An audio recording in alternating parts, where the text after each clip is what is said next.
77वें यौम आज़ादी के मौके पर रुकन असम्बली राजेंद्र प्रकाश गौड़ ने मुख्तलिफ मकामात पर कौमी परचम लहराया। इस दौरान रुकन असम्बली प्रकाश गौड़ ने Rajendra Nagar MLA camp office पहुंचकर कौमी तिरंगा लहराया। तकरीब में कॉरपोरेटर अर्चना जयप्रकाश और पार्टी कारकुनान और दीगर अवामी नुमाइंदों ने शिरकत की। इसके अलावा रुकन असम्बली प्रकाश गौड़ ने मलारदोपल्ली डिवीजन के दुर्गानगर, गणेश नगर, काटेधान, आपको कॉलोनी, बुधवेल, प्रेमा भी पेट, ZPHS स्कूल और आदित्य स्कूल में कौमी परचम लहराया। उनके हमरा डिवीजन के सदर प्रेम गौड़, राघव गोमड़ी कुमार और दीगर मौजूद थे।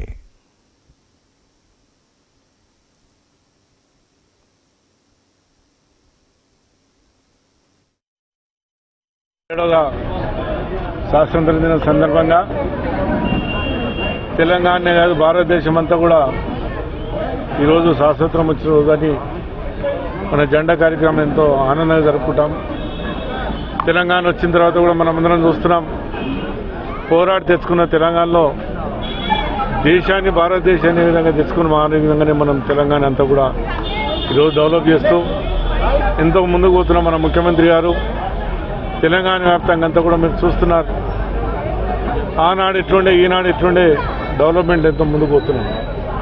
కానీ స్వాతంత్రం వచ్చినా మన ఇంకా కొన్ని భారతదేశంలో ఇబ్బందులు ఉన్నాయి చూస్తున్నాం।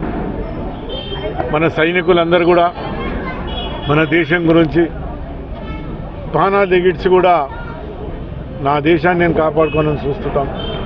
రాత్రి టీవీలో కూడా చూసినాం మనం, జమ్మూ కాశ్మీర్ బార్డర్లో, పాకిస్తాన్ బార్డర్లో మన వాళ్ళందరూ కూడా ప్రాణాలు తెగించి రాత్రి నిద్ర లేకుండా మన దేశాన్ని కాపాడుతున్నారు। అందరినీ కూడా అభినందించాల్సిన అవసరం పడుతుంది।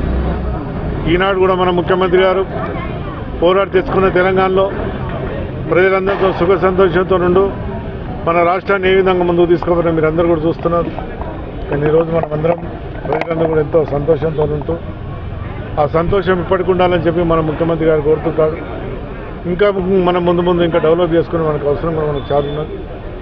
భారతదేశం అంతా కూడా మన సైనికులే కానీ చచ్చిపోయిన వాళ్ళందరూ కూడా ఆత్మశాంతి కోరాలని మనం అందరం కోరుకుంటాం।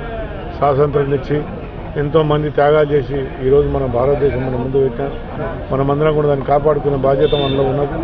ఏదేమైనా ఇంత మంచి కార్యక్రమం రోజు పొద్దు నుంచి కూడా ఎర్రకోటలో కూడా ఇలా మనం అందరం చూస్తున్నాం। గోల్కొండ కిల్లో కూడా మన ముఖ్యమంత్రి గారు వచ్చిన తర్వాత ఎంతో ఘనంగా ప్రతి